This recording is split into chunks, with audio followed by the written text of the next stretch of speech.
One of the most prominent debates of the 2024 NBA season has been between the two top rookies in the NBA.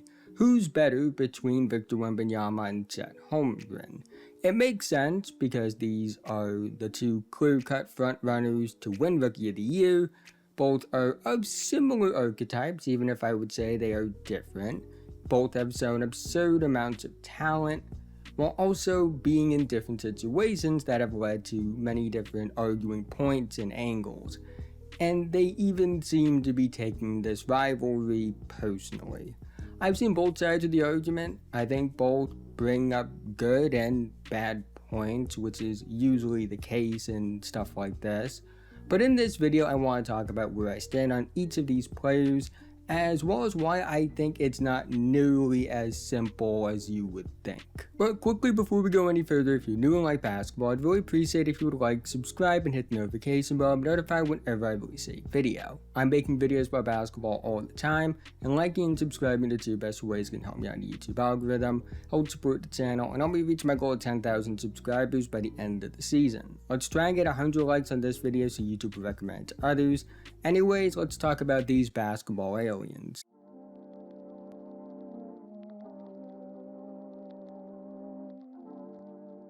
A good place to start is what each player is individually. What skill set do they bring to the table? How is that skill set reflected in the numbers? And what does that tell us about each player as an individual? Victor Wembanyama is a 7'4", 210-pound big that was the first overall pick in the 2023 NBA draft by the San Antonio Spurs. Heralded as the best prospect since LeBron James, he's lived up to the hype so far. Through 38 games, he's averaging 20.4 points per game, 10.1 rebounds per game, 2.9 assists per game, and 3.2 blocks per game on 46.5, 29.4, 80.4 splits, and a 55.7 true shooting percentage. He has showcased a lot of upside that we really haven't seen before. We never have seen a player this tall with the movement skills and athleticism, combined with the feel and skill that he does.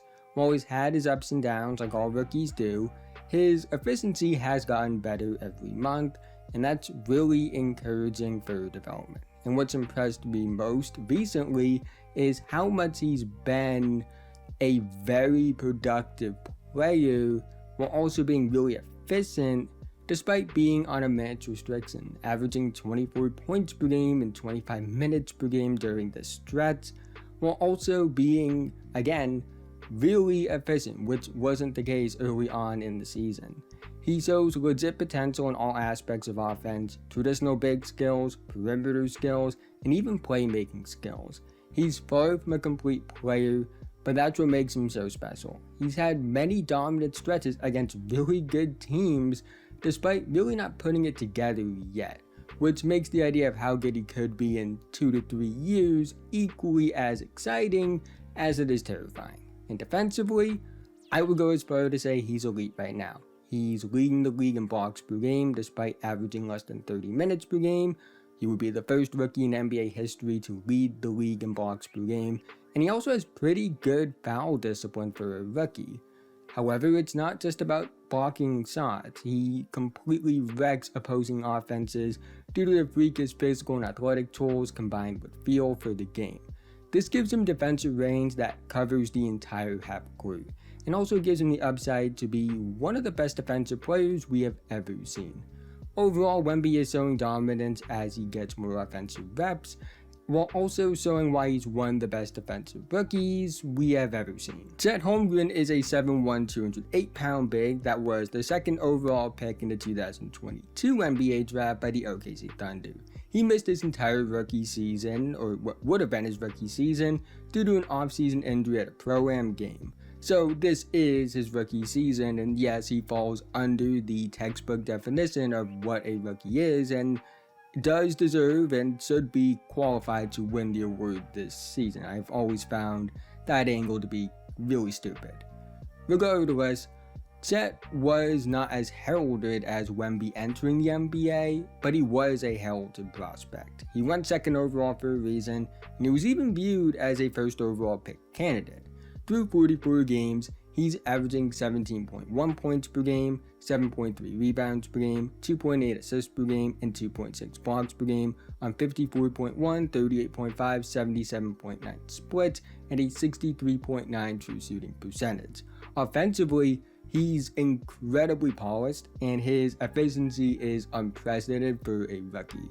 He's above league average in almost every efficiency metric, which, considering how many shots he's taking and where those shots are coming from and how productive he is overall, that is really incredible.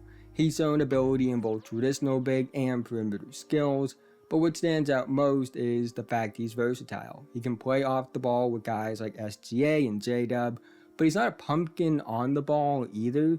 He has showcased on-ball upside as well, and defensively, he's also been special. He's an elite shot blocker, he has great defensive ground coverage, he can handle multiple defensive coverages, he absorbs contact well for his frame. While it's close between himself and J-Dub, I do give Chet the slight edge for second best player on OKC because of how impactful he is on both ends of the floor, which really stands out. Because you don't find rookies who are capable of being probably the second best player on a team as good as OKC has been this season. While from an individual perspective, we can see that both of these players have been great, the context of the situation around them matters as well. They aren't the only ones that are taking the floor. Basketball is not a 1v1 game. They have 4 other teammates they're on the court with at a given time. Wemby is in a situation where he's forced into a high usage role. 31.8 usage rate is really high for a rookie, and while the efficiency is just okay overall, the linear upward trend is very encouraging from a month-to-month basis. Also, the team around him isn't the most ideal to say the least. I like a few of the pieces, but they really only have one competent playmaker next to him in Trey Jones. And the tunnel vision from guys like Keldon and Sohan, although with Sohan it really isn't his fault, they're forcing him into a role that he's just not ready for. Regardless, it is frustrating. Seeing them miss him on open looks is something that really makes me roll my eyes every time I watch the Spurs play. Here's the thing, the Spurs team is really bad, but you have to remember, this is the start of a rebuild. The season prior to getting Wemby was the first season the Spurs really tanked. They made the play-in tournament in 2021 and 2022. It's going to take time to build this roster, and I don't think it's fair to expect Victor to carry this team to the playoffs because the roster is not good. I see upside with guys like Vassell, Wesley, and even Sohan when in the right role and not playing point guard when he's never played point guard in his life. But they still need to add more pieces, which means that Victor is going to get more opportunity. Chet is in a very different situation. He's on one of the 5 best teams in the NBA right now that has an established superstar as well as another rising star, and he only has a 21.6 usage rate. But I don't think that's a bad thing, given how productive and efficient he is with that usage. I think that really speaks to how good he is right now, how he fits with this team, as well as the benefits of a red suit year around an NBA team and NBA trainers. His responsibility and role is based around the fact this OKC team is really good, and he's also really good himself. The situation for Chet is very different. His team is much further along and is past the rebuild stage. They're competing right now, and he's also been on the team for longer. The case for Victor Wembanyama is that his numbers are better from a baseline perspective, on top of the fact that he's in a worse situation and likely could do what Chet is doing in OKC if it were asked of him. I think in terms of tools and physical intangibles, he is better. I think he has more upside, and he's producing despite being in a poor situation around him. The case for Chet Holmgren is that he's impacting winning basketball more. He's a more effective player on a winning team. He's more efficient than Wemby is. And like how I think Wemby could do what Chet is doing to a certain extent if you flip the situations, I think that Chet could do what Wemby is doing to a certain extent if you flip the situations as well. On top of that, it's rare for a rookie to be as good as Chet has been on a team this good, even with the red suit advantage. So the question is, who's better? Well, that's a question that doesn't have a simple answer to it. These are two different players with different responsibilities and are in different situations. I think the answer is very much split into two categories. Who's better right now? Who's going to be better in the future?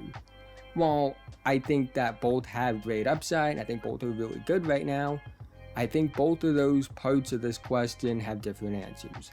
Right now, I would say Chet Holmgren is the better player this season. He's impacting winning basketball more. His efficiency is pretty rare for a rookie given how productive he is. And it can't be overlooked that he's probably the second best player on the team that could have the best record in the Western Conference. I think he's a bit more polished right now. And while you can point to the fact he's almost 2 years older than Wemby and has a year of being around an NBA environment prior to this season over him, those are reasons why he's the better player right now.